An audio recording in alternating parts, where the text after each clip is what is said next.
Good morning, dear students. Today I am going to teach you future indefinite tense. So let us start today's class. Future indefinite tense. Another name of future indefinite tense is simple future tense. तो dear students, इसका दूसरा नाम यानी simple future भी है ना, या simple future का दूसरा नाम फ्यूचर इंडेफिनिट टेंस भी है. ठीक है, तो देखते हैं हम लोग सबसे पहले रिकॉग्निशन. इसका रिकॉग्निशन क्या है? At the end of Hindi sentence, there will be ga, ge, gi, etc. है ना. हिंदी सेंटेंस के लास्ट में क्या लगा रहेगा? गा, गे, गी, एटसेट्रा लगा हुआ रहेगा. तो समझ जाएंगे ये किस टेंस से बिलोंग करता है. सिंपल फ्यूचर से बिलोंग करता है या फिर फ्यूचर इंडेफिनिट से बिलोंग करता है. ठीक है, अब उसको ट्रांसलेट करना हो. सपोज हिंदी का कोई वाक्य, मतलब पहले हम लोग हिंदी से स्टार्ट करते हैं. कोई हिंदी का वाक्य है, उसको ट्रांसलेट करना है, तो उसके लिए सबसे पहले हमको पहचान आना चाहिए कि भाई हाँ, इसके लास्ट में गागी गी लगा हुआ है. उससे पहले एक और चीज बता दे कि आखिर ये फ्यूचर टेंस होता क्या है ना. Future tense indicates the action will held in coming time, है ना.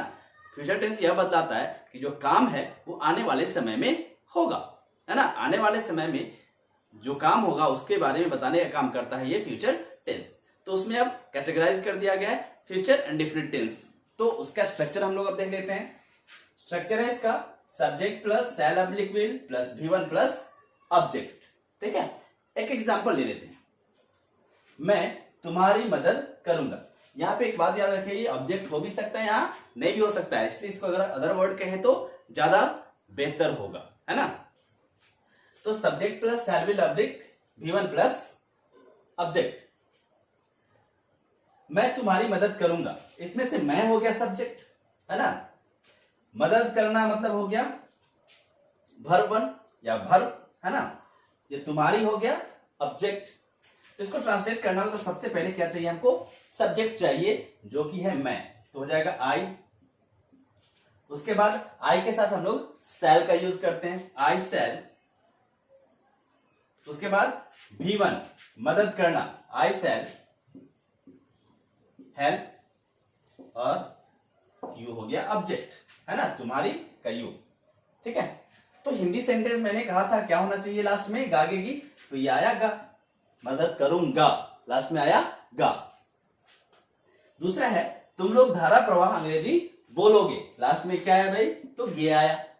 और गे इसका पहचान है, रिकॉग्निशन है, तो ये इस टेंस से बिलोंग करता है. अब इसको ट्रांसलेट करना हो तो सेम स्ट्रक्चर पे सबसे पहले तुम लोग का सब्जेक्ट हो गया, तो हो गया तुम लोग का यू. उसके बाद सेल विल, तो यू के साथ विल का यूज होता है, यू विल. उसके बाद V1 बोलना, यू विल स्पीक.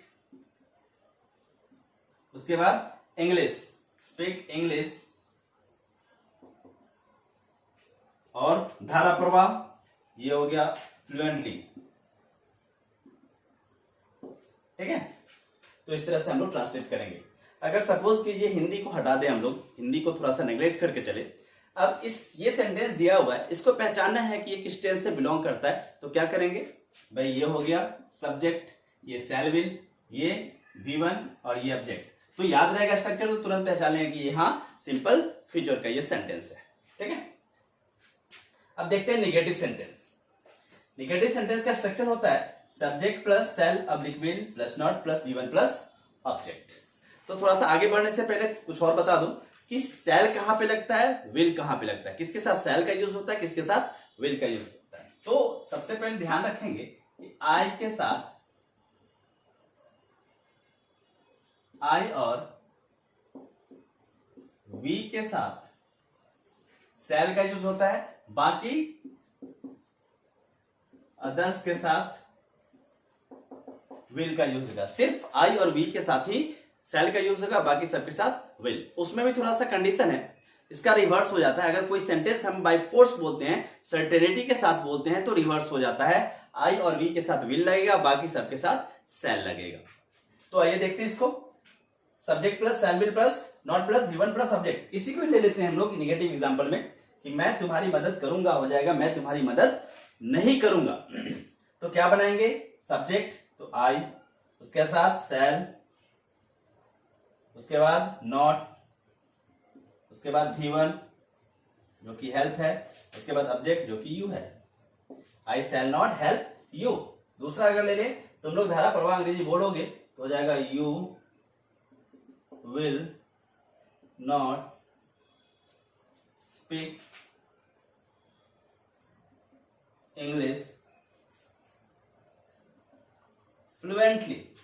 ठीक है, तो ये इस तरह से हम लोग सेंटेंस फॉर्मेशन कर सकते हैं नेगेटिव का। अब आते हैं हम लोग इंट्रोगेटिव पे। तो ये है स्ट्रक्चर इंट्रोगेटिव सेंटेंस का। क्या है structure? Shall oblique will plus subject plus V1 plus subject plus question mark, है ना। तो आइए देखते हैं हम लोग कैसे फॉर्म करेंगे इंट्रोगेटिव सेंटेंस, किसका? सिंपल फ्यूचर का। सबसे पहले हमको शैल विल चाहिए, तो शैल विल में से कोई ले लेते हैं। खुद से सेंटेंस फॉर्म भी कर सकते हैं, है ना। इंग्लिश का, डायरेक्ट इंग्लिश का सेंटेंस, अगर हिंदी हमको नहीं पता है तो सबसे पहले शैल विल चाहिए, तो चलो शैल ले लेते हैं हम लोग।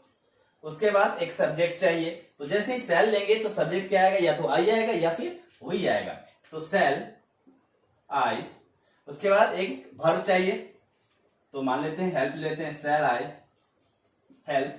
और ऑब्जेक्ट चाहिए यू, क्वेश्चन मार्क। तो ये बन गया शैल आई हेल्प यू, जो कि इंट्रोगेटिव सेंटेंस है। इसको अगर हम लोग हिंदी में कन्वर्ट करें या ट्रांसलेट करें तो हो जाएगा क्या मैं तुम्हारी मदद करूंगा, क्या मैं तुम्हारी मदद करूंगा।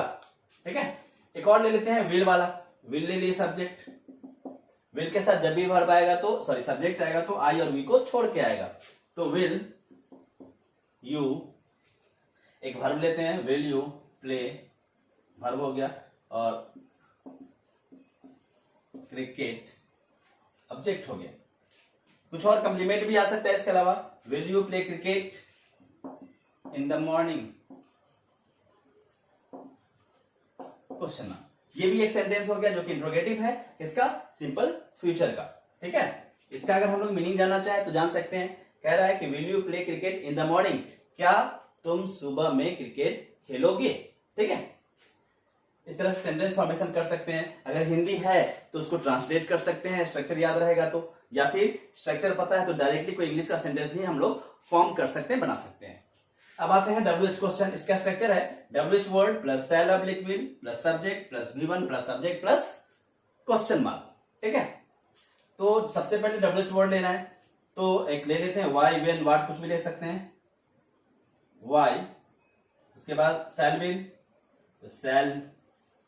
उसके बाद वर्ब सब्जेक्ट चाहिए, वाई शैल, आई ले लिए, या वी ले लेते हैं, वाई शैल वी। उसके बाद एक वर्ब चाहिए, हेल्प ले लेते हैं, हेल्प। उसके बाद ऑब्जेक्ट चाहिए यू और question mark, why shall we help you. अगर इसका हिंदी हम लोग जानना चाहे तो होगा कि हम लोग तुम्हारी मदद क्यों करेंगे। एक और एग्जांपल ले लेते हैं विल से, तो वेन ले लेते हैं, वेन के साथ विल लगा के सब्जेक्ट डिसाइड करेंगे, वेन विल यू। उसके बाद एक वर्ब लेते हैं, गो टू स्कूल, इसका हो जाएगा तुम स्कूल कब जाओगे। ठीक है, तो इस तरह से ये हमने देखा सिंपल फ्यूचर टेंस को, डिफरेंट काइंड्स ऑफ सेंटेंस कैसे फॉर्म होगा, या फिर हिंदी सेंटेंस कैसे ट्रांसलेट होगा। तो इसके लिए हमें क्या करना पड़ेगा, इसका स्ट्रक्चर याद रखना पड़ेगा, रिकॉग्निशन पता होना चाहिए, और तब हम लोग प्रैक्टिस कर सकते हैं। तो आप लोग क्या कीजिए, इसको पढ़िए, समझिए, उसके बाद कुछ प्रैक्टिस कीजिए, कुछ सेंटेंस को पहचानने की कोशिश कीजिए कि ये किस टेंस से बिलोंग करता है, कुछ ट्रांसलेशन बनाइए, ताकि आपका जो भी कॉन्सेप्ट थोड़ा बहुत जो भी कॉन्सेप्ट में डाउट है वो क्लियर हो सके। तो आज के लिए दैट्स ऑल, थैंक यू।